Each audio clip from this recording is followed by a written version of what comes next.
안녕하세요. 부산소리 김실장입니다. 지금 감기가 걸려가지고 목소리가 지금 조금 잘 안 나오는데 할 일을 해야 되니까. 오늘은 뭔 일을 하신 분이 52년생이시고 3월달생이시고 여성분이시고 연세가 좀 있으세요. 사고가 23년 10월에 발생을 하셨고 고관절 골절로 인하여 인공관절 치환술을 하셨습니다. 합의금을 얼마나 받을 수 있을까요? 이렇게 질문을 하셨는데, 일단은 교통사고 당시 연세가 71세시죠? 정년이 넘으신 상황이시고, 지금 인공관절 치환술을 고관절에 하신 것 같은데, 인공관절 치환술을 하신 경우에 장애율이 15%죠. 정해져 있어요. 그리고 10년, 15년 주기로 한번 재치환을 해줘야 되거든요. 근데 이분의 기대여명이 13년 정도 되실 거예요. 13년 정도? 그러니까 앞으로 13년 정도를 더 사실 수 있다라는 그런 통계를 해놓은 게 있거든요.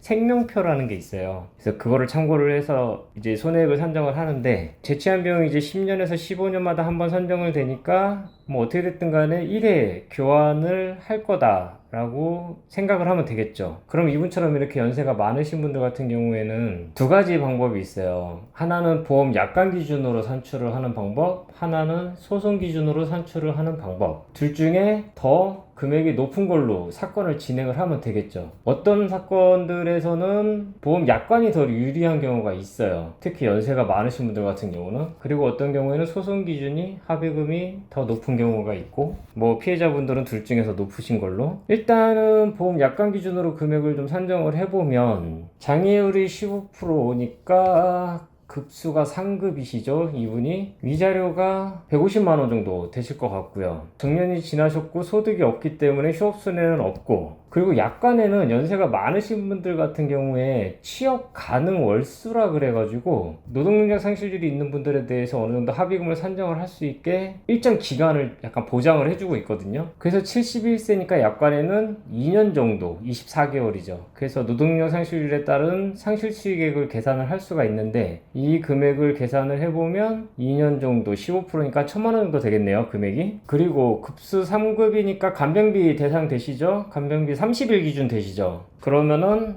뭐 한 370 이렇게 이 정도 될 거예요. 뭐 올려가지고 한 400만원 정도 된다고 치고, 흉터가 있으실 거니까 수술하셨으니까 그럼 흉터 성형 수술 비용이랑 그 다음에 아까 말씀드렸던 재치환 비용 산정되겠죠. 보통 재치환 비용이 신체 감정을 해서 감정서를 받아보면은 한 1000만원 정도? 보험사에서도 그 정도는 인정을 하는 것 같더라고요. 한 1000만원 정도 금액이 산정이 되니까, 이게 미래에 받을 돈이기 때문에 호프만 계수가 적용이 돼가지고 한 절반 정도로 깎여요. 금액이 10년에 절반이 깎일 거예요. 그래서 대충 절반 깎인다고 계산을 하면 500만원 정도, 흉터 성형 수술 비용까지 하면은 뭐 600, 700 이렇게 되겠죠, 금액이. 그래서 이거를 다 계산을 해보면 한 2천만원 정도의 금액이 약관 기준으로 산정이 되겠네요. 만약에 이분이 소송을 하신다면 장애율 15%니까 위자료 1,500만원, 휴업손해 상실수익에 이건 소득이 없고 정년이 지났기 때문에 다 없죠. 간병비는 입원 기간에 대해서는 다 인정이 될 것 같아요. 근데 이분이 3개월 정도를 입원을 하셨어요. 그러면은 간병비가 3개월 1,500만원 정도 금액이 되겠네요, 금액이. 그리고 흉터 성형 수술 비용, 재치환 비용 해가지고 아까 6, 700 정도 된다고 말씀드렸죠. 그래서 합계 금액을 계산해 보면은 한 3,500만원 정도 금액이 되겠네요. 그럼 이분 같은 경우는 보험 약관 기준으로는 2천만원, 소송을 하게 되면 3,500만원 정도의 금액이 예상이 되고 있는 그런 내용이에요.